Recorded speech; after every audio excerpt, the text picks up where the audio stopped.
দর্শক, সমাজে অনাচার আর ব্যভিচারের সব সীমা অতিক্রম করে গেছে। এক একটা খবর আসছে একেবারে শিউরে ওঠার মতো। সর্বশেষ যে খবরটি আসলো নারায়ণগঞ্জ থেকে, কিশোরী মেয়ের নগ্ন ভিডিও ধারণ করে ধর্ষণের চেষ্টা, হাতে নাতে সৎ বাবা গ্রেপ্তার। কি বলবেন দর্শক? এই ঘটনাগুলো পরপর ঘটছে। একদিকে সারা বাংলাদেশে ঢাকা বিশ্ববিদ্যালয়কে কেন্দ্র করে সারা বাংলাদেশে বিক্ষোভে উত্তাল। সমাজের সব শ্রেণী পেশার মানুষ রাস্তায় নেমেছে। কঠিন শাস্তির বিধান, দ্রুত শাস্তির বিধান দাবি জানাচ্ছে। সরকারি উপদেষ্টারাও আশ্বাস দিচ্ছেন এবং তারা কমিটমেন্ট করছেন যে 15 দিনের মধ্যে ঘটনা তদন্ত করে বিচার হবে এবং 90 দিন অতিক্রম করবে না। এত কিছুর পরেও কিন্তু ঘটনা থেমেনি। দেখেন নারায়ণগঞ্জে কি জঘন্য ঘটনা। নারায়ণগঞ্জের বন্দরে কিশোরী মেয়ে, বয়স মাত্র 14, তাকে ঘুমের ওষুধ খাইয়ে নগ্ন ভিডিও ধারণ এবং পরে সেই ভিডিও দেখিয়ে ধর্ষণ চেষ্টার অভিযোগে তার সৎ বাবাকে গ্রেপ্তার করেছে পুলিশ। এই সৎ বাবার বয়স 40। শনিবার রাতে উপজেলার একটি আবাসিক এলাকায় এই ঘটনা ঘটে।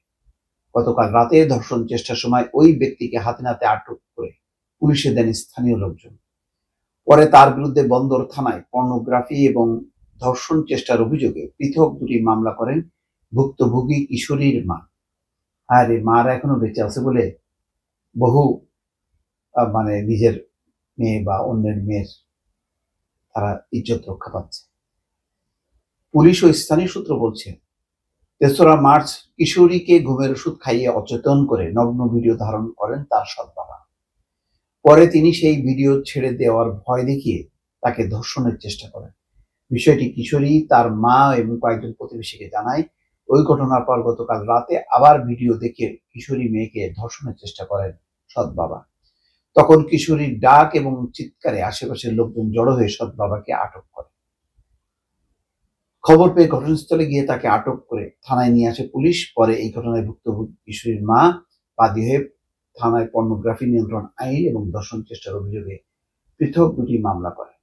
এ বিষয়ে বন্দর থানার ওসি তরিকুল ইসলাম বলছেন, কিশোরী মেয়েকে ধর্ষণ চেষ্টার অভিযোগে সৎ বাবাকে আটক করে পুলিশে দেন স্থানীয় লোকজন। ভুক্তভোগী কিশোরীর মা বাদী হয়ে থানায় দুটি মামলা করেছে। দেখেন, আসলে এইগুলি মামলা করে হবে না। এই মানুষগুলো যারা সৎ মেয়ে তো দূরের কথা, এইরকম বয়সের মেয়ের দিকে যাদের চোখ পড়ে, এদের সেই শিক্ষা দীক্ষা নেই। তবে সমাজে এখন মানুষ সোচ্চার হয়েছে।